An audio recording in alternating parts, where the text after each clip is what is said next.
Praise the Lord. கிறிஸ்துவுக்குள் பிரியமானவர்களை, ஆண்டவராகிய இயேசு கிறிஸ்துவின் நாமத்தினாலே இந்த யூடியூப் சேனல் மூலமாக நான் உங்களை அன்புடன் வரவேற்கிறேன்.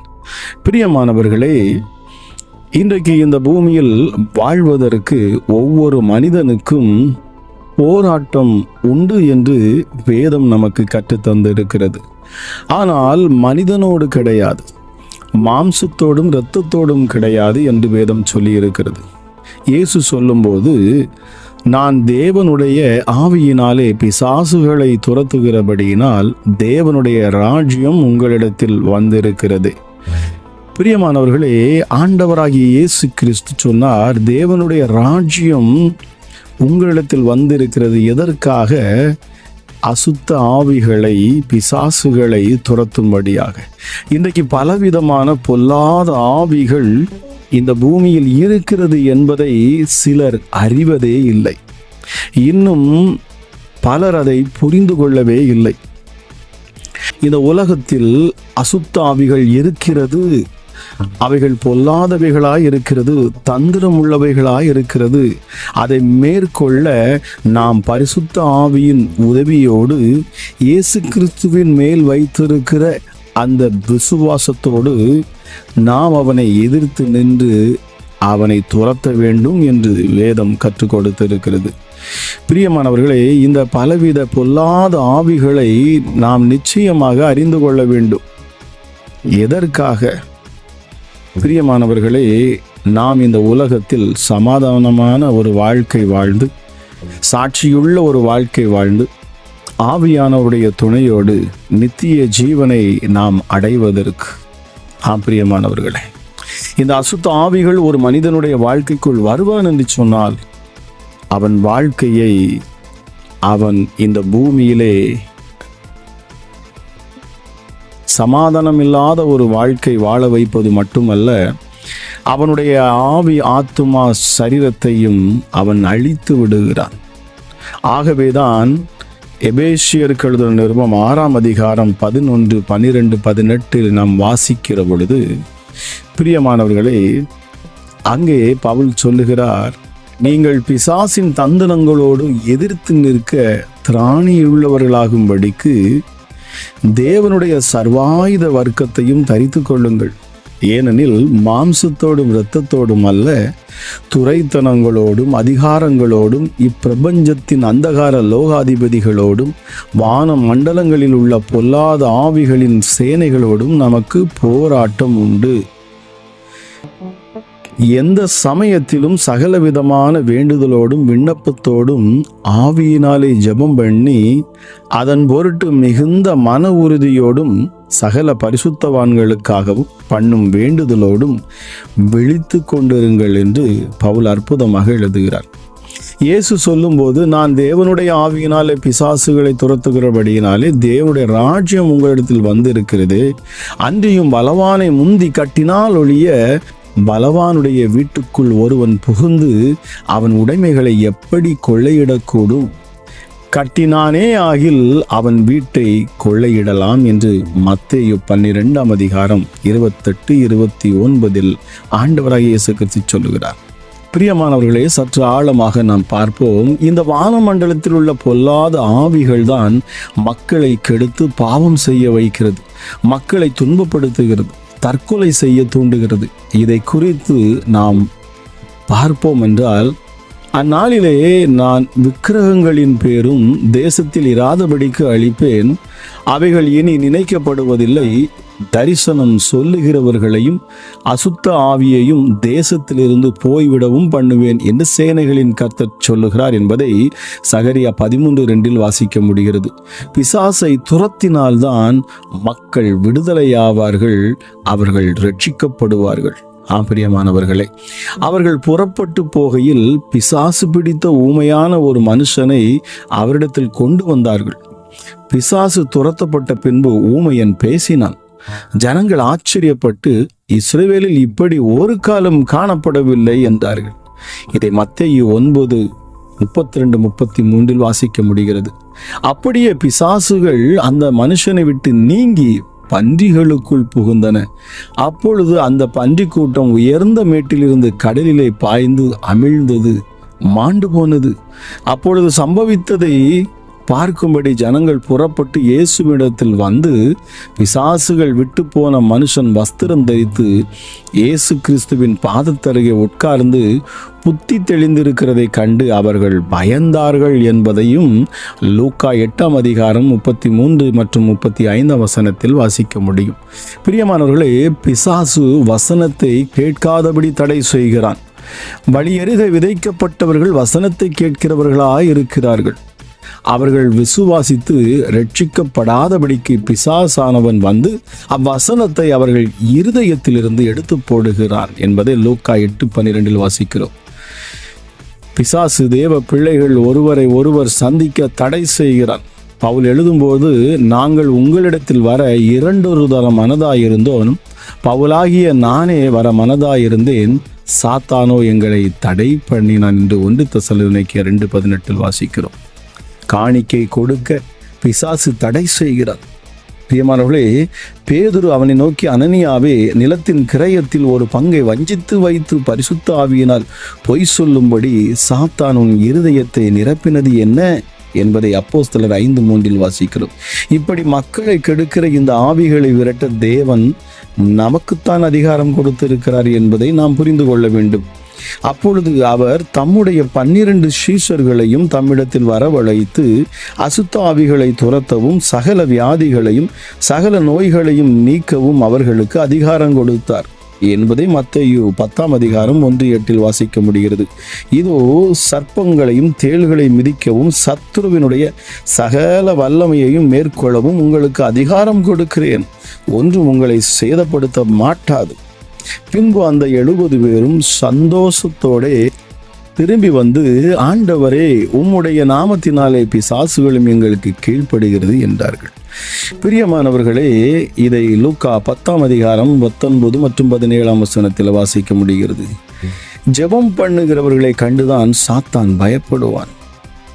பிரியமானவர்களே, நீங்கள் பாட்டு பாடலாம், வேதம் வாசிக்கலாம், நடனம் ஆடலாம், அவனும் உங்களோடு கூடவே தான் சேர்ந்து இருப்பான். ஆனால் ஜெபிக்கிற பொழுது, தேவனோடு கூட நீங்கள் உறவு வைக்கிற பொழுது, நிச்சயமாக அவனால் உங்களோடு இணைய முடியாது.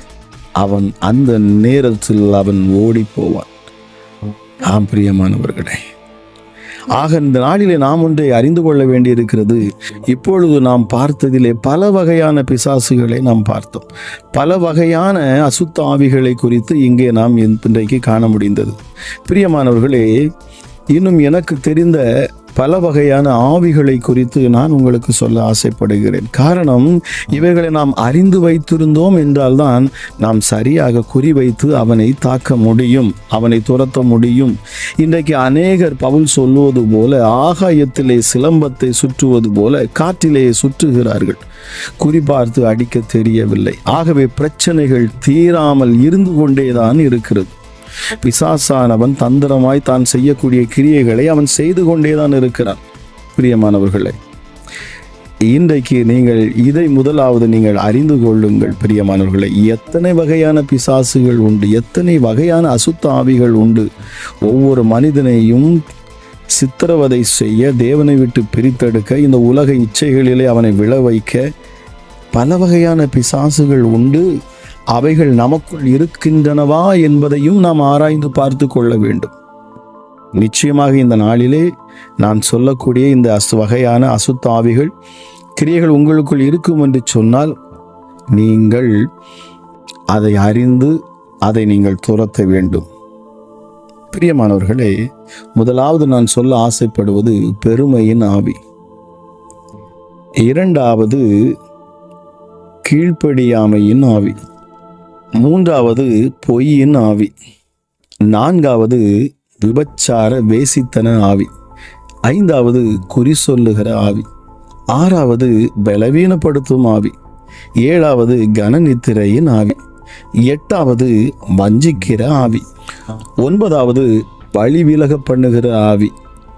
பத்தாவது ஊமையும் செவிடுமான ஆவி. 11வது இச்சையின் ஆவி. 12வது அந்தி கிறிஸ்துவின் ஆவி. 13வது வலு சர்ப்பத்தின் ஆவி. 14வது விபத்தை உண்டு பண்ணுகின்ற ஆவி. 15வது கள்ளத்திற்கு தரிசனம் சொல்லுகிற ஆவி. 16வது தற்கொலையின் ஆவி. 17வது ஒளியின் தூதனுடைய வேஷத்தை தரித்த ஆவி. 18வது பின்மாற்றத்தின் ஆவி. 19வது தாறுமாறுகளை உண்டாக்குகிற ஆவி. 20வது குடிவெறியின் ஆவி. 21வது கலகத்தின் ஆவி.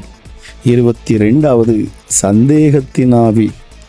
23வது கோள் சொல்லுகிற ஆவி.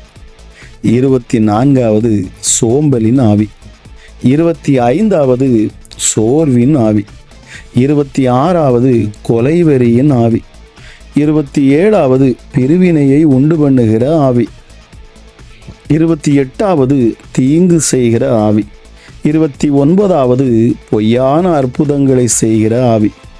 30வது செய்வினை ஏவல் ஆவி. 31வது தடை செய்கிற ஆவி. 32வது ஒடுக்குகிற ஆவி. 33வது வறுமை தரித்திரத்தை உண்டு பண்ணுகிற ஆவி. 34வது புத்தியை தடுமாற பண்ணுகிற ஆவி. 35வது அலைக்கழிக்கிற ஆவி. 36வது மரண பயத்தின் ஆவி. 37வது பிறரை தூஷிக்கிற ஆவி. 38வது முறுமுறுக்கிற ஆவி. 39வது இடரல் உண்டாக்குகிற ஆவி. 40வது உருட்டு ஆவி. 41வது நிர்விசாரத்தின் ஆவி. 42வது முரட்டாட்டத்தின் ஆவி. 43வது பயமுறுத்துகிற ஆவி. 44வது விக்கிரகத்தின் ஆவி. 45வது மலட்டு ஆவி, அதாவது கற்பத்தை கலைக்கிற ஆவி. 46வது பொறாமையின் ஆவி.